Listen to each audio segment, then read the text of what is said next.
Assalomu alaykum azizlar. Mana sovg'aga qo'yilgan piyongullarimizni holatini ko'rsatamiz.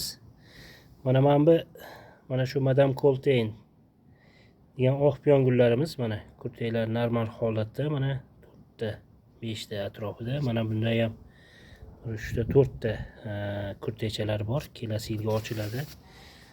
Mana bular pushti piyongullarimiz holati. Bular ham kelasi yilga xudo xolasa inshaalloh to'g'ri ekish ishlarini amalga oshirilsa gullaydi. Mana shu korobkaga joylaymiz hozir. Mana oq piyonimizni sal o'rtaroqqa joylashtirdik, kurtaylari sinib ketmasligi uchun. Hozir ikkita qoldi, bularni ham qo'ysak yopamiz hozir. Mana shu hozir ustiga apilka yopamiz, bo'ldi. Mana azizlar, sovg'amiz tayyor bo'ldi.